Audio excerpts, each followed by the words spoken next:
pa raw nila nahuhuli, pero kilala na nila kung sino yung killer. Sino daw? Si George.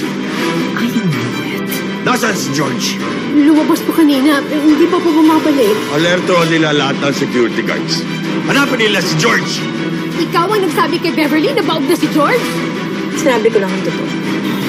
Sumama ka sa akin. Ipaliwanag mo kay Sir Galvan at ito yung sinasabi. Wala kang pakailan. There!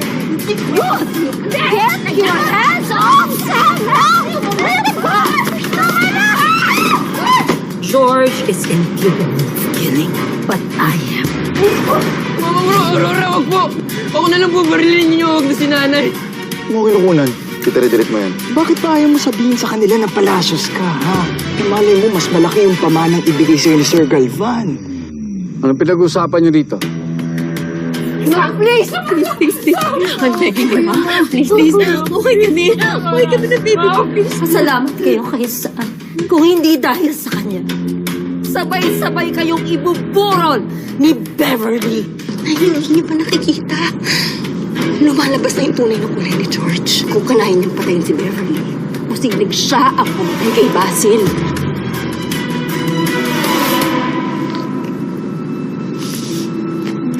Ay, naaawa ako.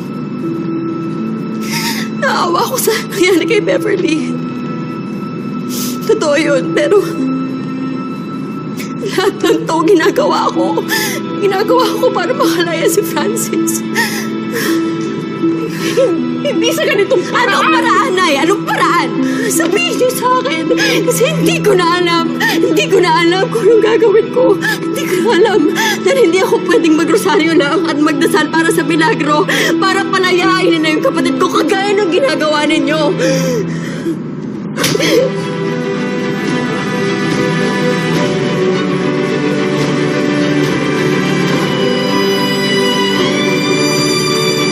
Pinagtatalunan ba kayo? Wala po. Peter, may problema ka ba kay Jericho? Kailangan ba ako malaman? Wala po. Pinag-uusapan lang po namin ni Jericho yung tungkol po dun sa reward na ibibigay ni Sir Galvan. Kapag nahuli po namin si Ma'am George, di ba? Yun lang? Opo. Sige na, lumarga na kayo. Sigurado ako, hindi pa yun nakakalayo. Hanapin niyo si George.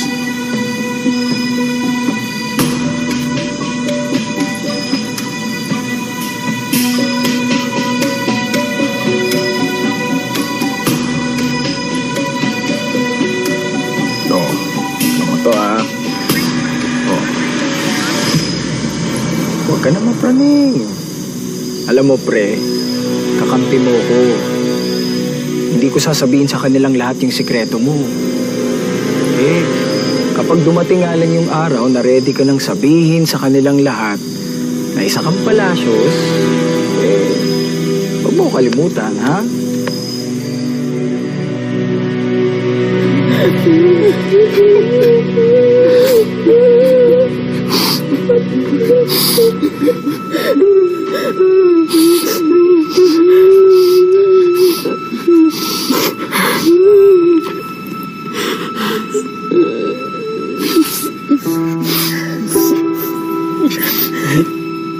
Pahinga na po muna kayo. Papunta na po si Kuya Inigo. Kami na po bahala maghanap kay ate. Bakit nila tiniti ng ate mo? Bakit nila tayo iniipit? Basan din natin to, Nay. Pero sana, ikaw, naniniwala ka naman na inosente ang ate mo, di ba? Basta, Nay, pangako ko sa inyo na kahit bata ang tingin niyo sa akin ni ate, maprotektahan ko kayo.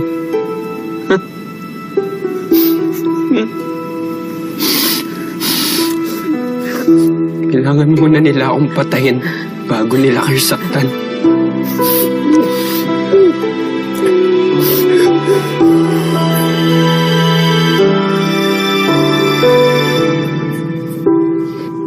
Hindi ako perpektong tao.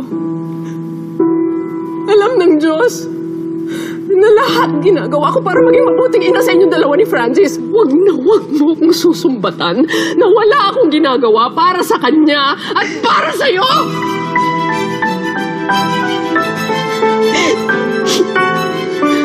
I'm sorry. I'm sorry. Sorry. Alam nating dalawa na hindi si George. At hindi ako may kasalanan kung bakit nakakulong si Francis ngayon. Ikaw ang nagdala ng gulo na to sa pamilya natin. Kaya bumabawi ako, Nay.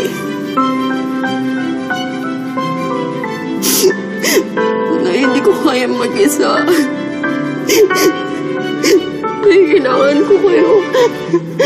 Nay, kailangan ko ng kakampi. Nay. Hindi na kita kilala. Hindi na kita Hindi na ikaw ang anak ko. Hindi na kita kilala. Hindi na kita kilala.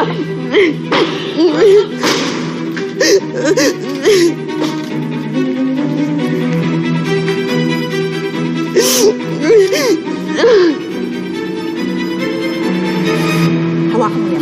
Hawakan mo! Hawakan mo!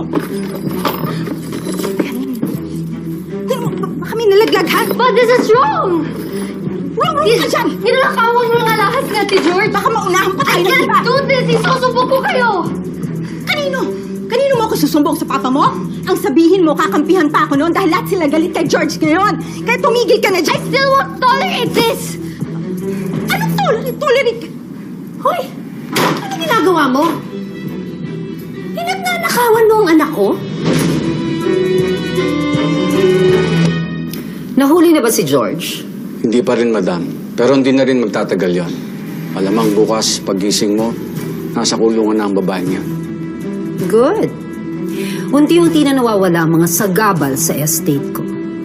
2 down. Pero mukhang magtatagal pa rin dito si Sam.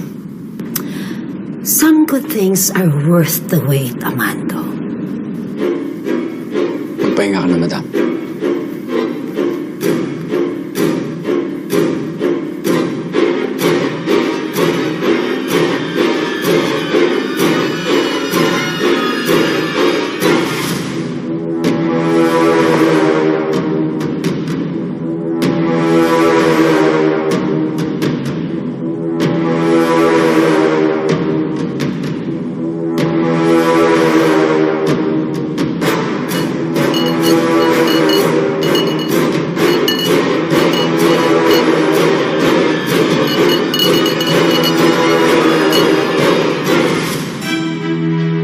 Tita, si Mami lang po. Bakit ba? Di ba makukulong na naman yung anak mo? Ay, sino makikinabang nito? Kaya, these are my land! Akin na yun! Akin na yun! Akin na! Ay, ano ka ba, aso? Ano ka, bitawan mo na ako? Anong aso? Talagang aso ko! May rabies ka! Agatin kita! Kaya liko! Alam mo, ikaw, punyetera ka talaga, no? Ang lakas na loob mo. Sabi mo, kriminal ang anak ko. Eh, sino kayang mas kriminal sa'yo? Sinong nagnanakaw? Bakit, Mami? Naman tayo. Gusto mo? Akin, bitawan! Ay! Mami, let's go! Hayaan mo na yan! Hoy! Hoy! Oh, ngatuin mo! Lulunin mo! O, sana mabilaukan ka!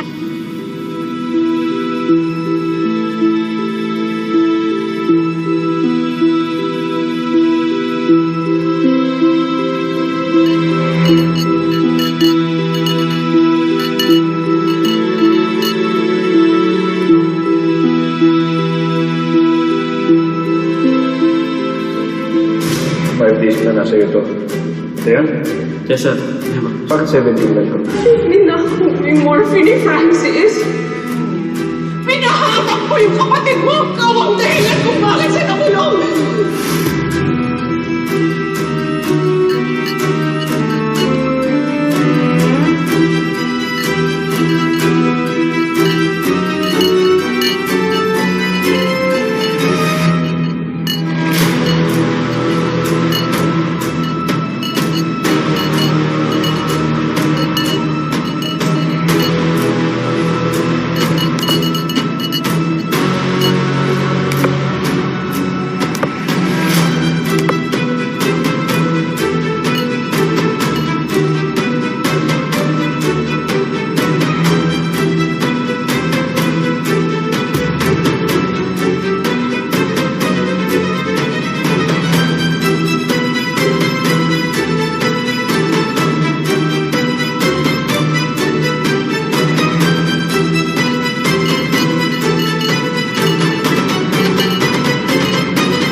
Baka nalulun mo nandiyan sa tiyan mo. Maka-loka! Hayaan mo na yan! Nakakahiya ka? Yung nanay mo nakakahiya? Mas bagay sa akin pa! Bahala ka na. Sipa! Kapal mo! Sipto, pero gusto mo rin takunin? Yes! Hayaan mo na dyan! Asan yung isa? Alam niyo po ba na pwede kayong makulong hanggang 12 taon sa kasong theft? Hindi ako magnanakaw, no? Sinisecure ko lang. Hoy! Napakasinungaling mo. Baliktarin pa talaga ako. Nakanino ba yung alas na sa akin o nasa di ba nasa Eh bakit? Kasi gusto mong nakawin ko. Oh, whatever! Alam ko kung unahan mo ako. Tama na! Unahan mo lang ako. Tama na! Tama! Tama na! Ano? Tama na! Tawin mo nga ako? Bea, Unahan? Ako na makakita. Ano? tama na. Yung mukha mo? Ay, mas lalo ka. Tama na! O parehas ko kayong kakasuhan! Ano ba? Go! Ayaw! Kaya ilabas mo na yung mami mo. Ilabas mo na. Tama na. Ilabas mo na. Ilabas mo na.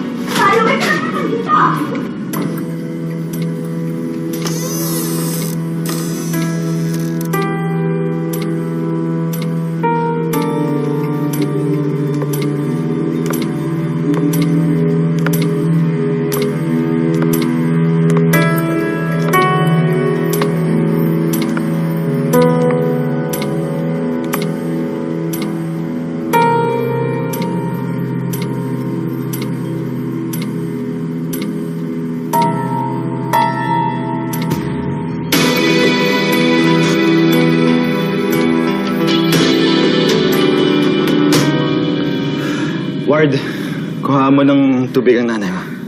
Ayoko ng tubig! Gusto ko mahanap ang anak ko! Si George ang gusto ko hanapin!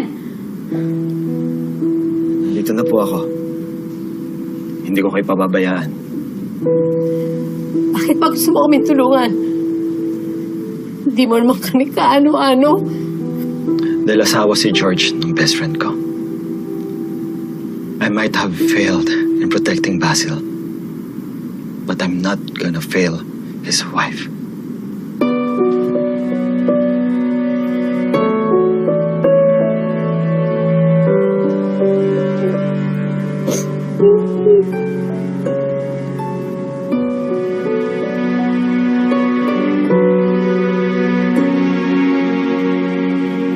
Sir, nandiyan na po ang soko at nag-aayos lang sila ng gamit nila.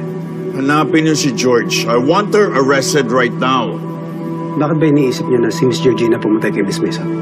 Envy! Nainggit siya kay Beverly kasi magkakaanak na ito. At siya hindi. You know what? This is a waste of time. Hanapin niyo na lang si George instead of asking me stupid questions. Detective, pwede niyo po ba kami iwan muna?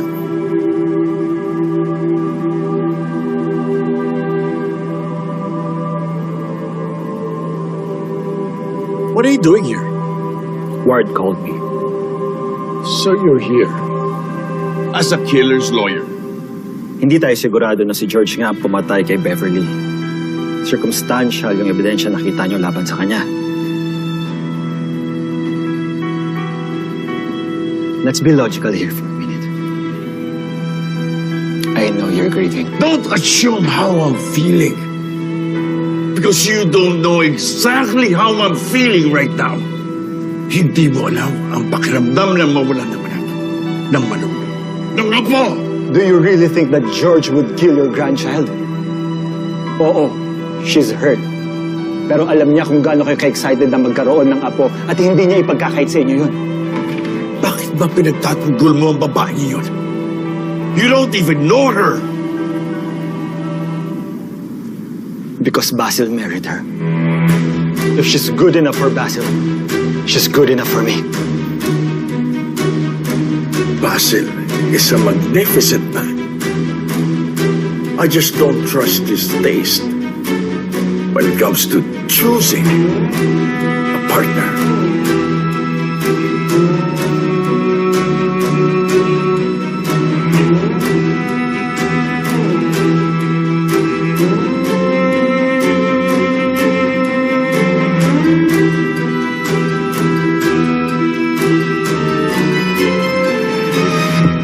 Ma, si Sinusundan mo ba ako? Na-curious lang po ako kanina nung napadaan kayo. Saan po kayo galing? I went out.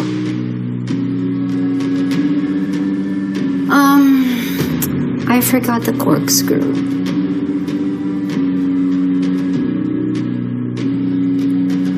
Well, I saw you carrying 2 wine glasses kanina. Sino kayo naman niya? Si Paco.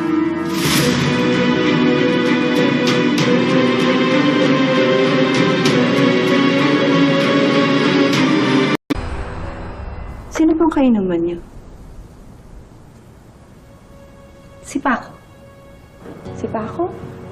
Sam, when I drink, I sometimes imagine na kasama kong umiinom ang anak kong si Paco. It was our thing when he was alive. So, if you'll excuse me, I would like to be alone with my thoughts now. Please.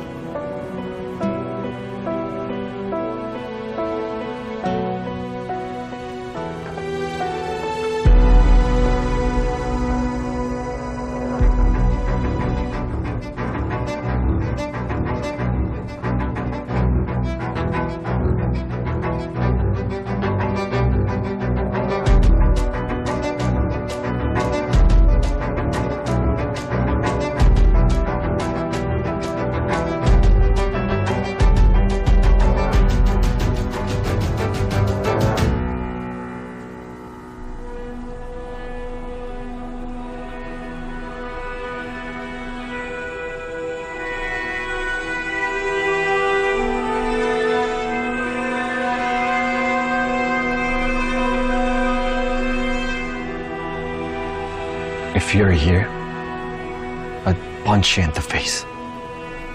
Hindi mo alam kung gaano kalaki ang gulo na iniwan mo sa pamilya mo. Sa akin.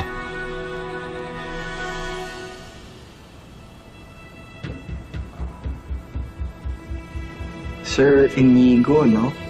Yung best friend ni Sir Basil. And you're his trusted staff.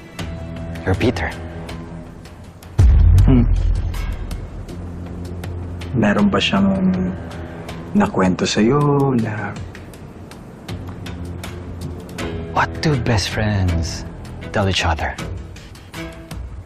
They share secrets together. Okay.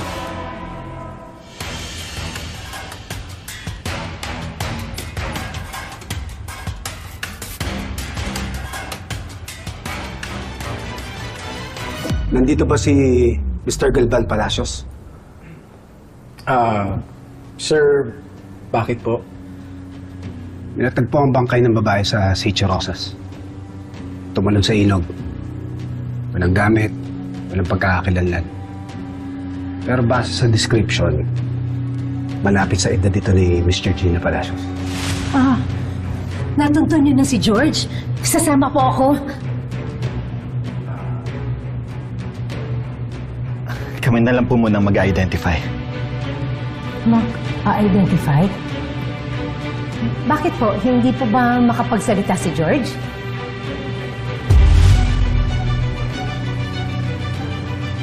Sumama na lang po kayo sa akin. Ano po nangyari sa anak ko? Ano po nangyari kay George? Ano nangyari kay George? Ano nangyari kay George?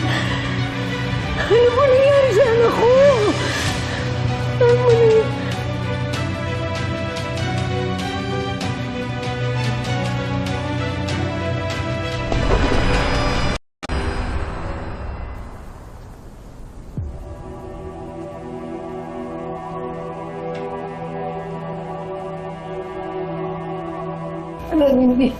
Parang hindi ko kaya.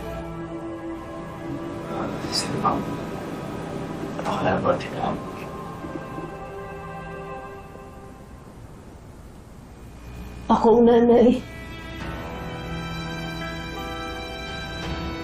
Ako ang dapat na identify sa iba ko.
Ang ganyan ang itsura mo.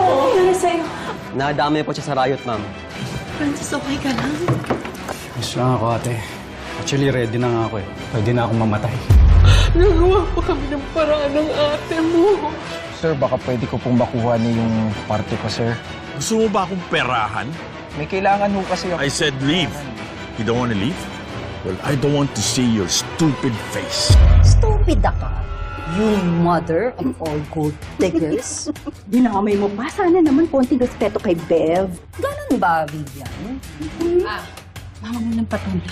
The murder happened around 6:55 p.m. and 7 p.m. They have a valid evidence that disproves our claim. Get out. All of you, get out! Meron po ba kayong nakitang kutsilyo dun sa gamit ni Miss Beverly? Wala, bakit? Di ba hiningi ni Miss Beverly yung kutsilyo dun sa ulo ng baboy? Baka yun din po yung ginamit sa pagpatay sa kanya. Sinong nag-dispose sa ulo ng baboy? Nasaan na siya?